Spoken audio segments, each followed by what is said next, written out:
I am finally feeling vindicated in what I said back before the NBA season tipped off.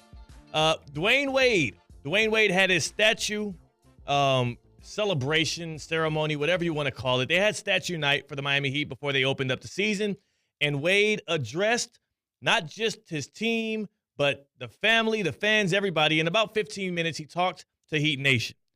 In that speech, he mentioned Bam Adebayo by name as somebody who could be a future Heat coach or statue guy outside of Kaseya Center. He didn't mention any of the other current Miami Heat players, including Jimmy Butler. I said that was red flag number one. Red flag number two was him saying specifically, if you don't want to be here, get the hell out. Nobody took that for what it was. Everybody talked Heat culture around that time. Finally, what he said back then, he's given some context to, and I want to talk about it with our guy, Jonathon Zaslow, who joins us here on Theoretically Speaking from Zaslow Show 2.0. Zaz, it's not often I get to say this, but I was right. How about that? Theo was right. Come on. It's okay to puff your chest out a little bit every now and then. All of us on Sports Talk Radio, we love being right. So anytime you get the opportunity to tell people that, tell them. Yeah. Shout it from the back of the room. Come on. I'm the man now. You know what else? The Chiefs will beat the Texans this weekend. Bank it. Wow. Yeah. You're going on limbs here. We're getting crazy. Yeah. I didn't realize. Let's take a listen. Let's take a listen to what Dwyane Wade had to say, clarifying his comments back before the season and giving further context to the trade demands that Jimmy Butler's made with the Miami Heat. I wanted them to know that if you don't want to be here and the way things are working here and you don't like it and this and that, then don't be here. Because this is not the organization for that. That's why I came back, because I realized that when I left, I was like, listen, this is what it is. Right. And this is what we've all of us, when we get together, we all appreciate, is the way that the organization is ran. And so the organization will not be ran in a way that is going to change to every star that come into the organization. LeBron James only stayed 4 years. It wasn't ran the way LeBron James needed it to be ran. It wasn't ran the way Dwyane Wade. It's ran the way Pat Riley's going to run it and the way Mick the Harrisons runs it. Right. And so it's a part of it as a player that you don't like. Like, we didn't like that. Like, I don't like the way it went down. I'm not sitting here saying I like it, but also, too, you have to stand on something. And so if the Miami Heat ain't standing on something, then they become like a lot of these organizations in the NBA, trying to find their identity, trying to find their culture. No, this is the culture, bro. And so, for one, I'm glad that we back to the culture. Yes.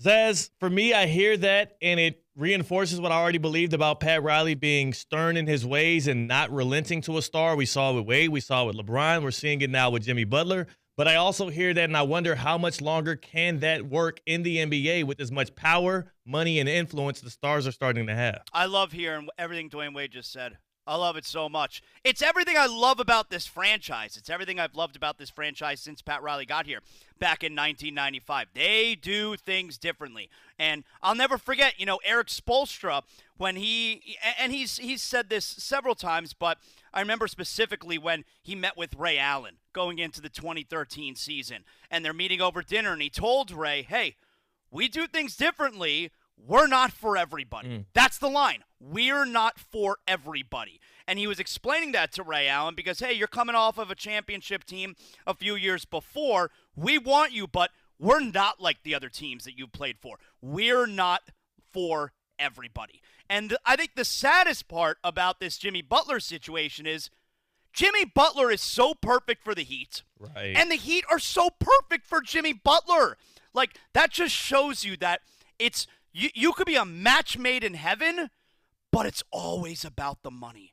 Don't let anybody tell you it's not about the money, because two people here who are a perfect marriage are still getting divorced. Yeah. And it's an ugly, bitter divorce because of what? Because of money. It's always about the money. But you're noticing now, Theo, and Dwyane Wade is confirming to you there, where when he spoke about, at the celebration, the unveiling of the statue, he was clearly referencing Jimmy Butler, that we're hearing things. Pat, why are you allowing this type of behavior? Why are you allowing guys to get away with this kind of stuff? And you're hearing now the former Heat players. Dwyane Wade just did it. Tim Hardaway did it a few days ago. Yeah. Now, you're not going to hear it from Udonis Haslem. He was on ESPN NBA Today yesterday, and he said, I'm not going to comment on it. The only thing I will say is, Either you're all the way in or you're all the way out. And that's because UD is an employee of the team. He is not permitted to speak about this kind of stuff. It's why you're not going to hear Alonzo Mourning say anything about it either. But if they were allowed to talk, you'd start to hear the same thing. Heck, I wonder what Shaq is going to say tonight. NBA on TNT, Thursday night. Shaq's got a microphone tonight. I'm interested to hear what Shaq's going to say because you're starting to hear now the former Heat players are speaking out against Jimmy Butler's behavior. These guys are not on his side, and they're telling you about it. So I'm interested to hear who's next. It could be Shaq tonight. Yeah, and I'm glad you gave a little plug to their show. They're not getting enough numbers these days. They that little show Inside the NBA. I will say this for Shaq, if he does come out and say something on that platform too, and then you get the residual laughs and the jokes from Chuck and from Kenny, it just makes it feel like, I wonder at what point does Pat Riley feel forced to actually deal Jimmy Butler? It doesn't feel like the deals are sweet enough right now, and it also, like, he said in his trade demand, he's going to, accept his player option for $52 million, come back next year, but still never sign a long-term extension. Right, it's a new game of chicken that he's playing. By saying that, it's a game of chicken is what he's doing. To be honest with you, though, that's probably it works in the Heat's favor. Like, trading him this year does not feel serviceable because the packages are clearly not enough. Him opting out is the best possible scenario because then you just free up the space and move on. Right. Him opting in, though, you can trade him as an expiring contract, and teams can build their next year roster around making a better or sweeter Jimmy Butler package. I would prefer that one. I think you're right, Theo. The best option is the Heat are presented with a deal that nice they deal, like. yeah. That's the number one option. De'Aaron Fox. Give me De'Aaron Fox. That's the best Please. possible option. The next best option is he doesn't pick up the option and he walks. But that does not look like it's the case. But I think you're right because then at least the contract becomes an expiring contract as opposed to right now when the team that trades for him has to deal with him for another year and a half.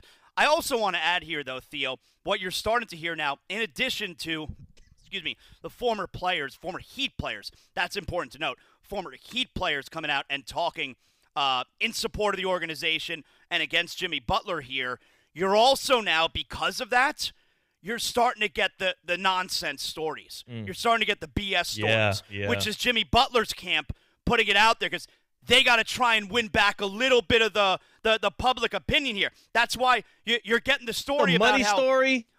Which one? The one about him not getting his money on time or they're giving the wrong paycheck. Theo, you think these NBA players that they're checking their checking account every 2 weeks to make sure everything's on the up and up? God. What are we talking about here? And then you got the story about how Jimmy was upset with what Pat Riley said at the end of the season meetings, and he wanted Pat to come out and fly to him. Theo, if you're upset with your boss at 106.3, and then you say, you tell your boss, I want to have a face-to-face. Come fly over to me so we could talk. In what world is Pat Riley supposed to get on a plane? Jimmy, if you got a problem, go see Pat Riley. So that's why you're starting to get these nonsense stories out there.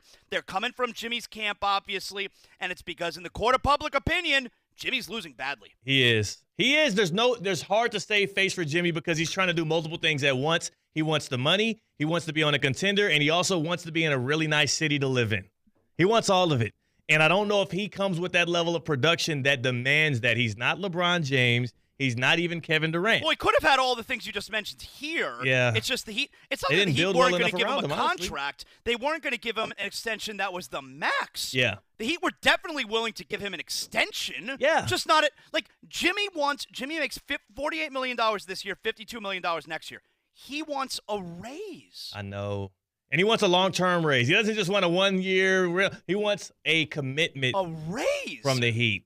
And he's not. He can't do it. He's producing worse than he has since his second or third year with the Chicago Bulls. Well, statistically, his numbers are good, but he's just never out there. I'm talking about even scoring right now. Scoring-wise right now, if you look at points per game, it's like 18.8. He hasn't scored that low. But percentage-wise, he's actually really good this year percentage-wise. But how? Yeah, that's the thing about being older. You don't get that much worse at basketball. It's just harder to do it more consecutive days in a row, and it's harder to do it for longer periods of time. I'll tell you, tomorrow night's going to be very interesting.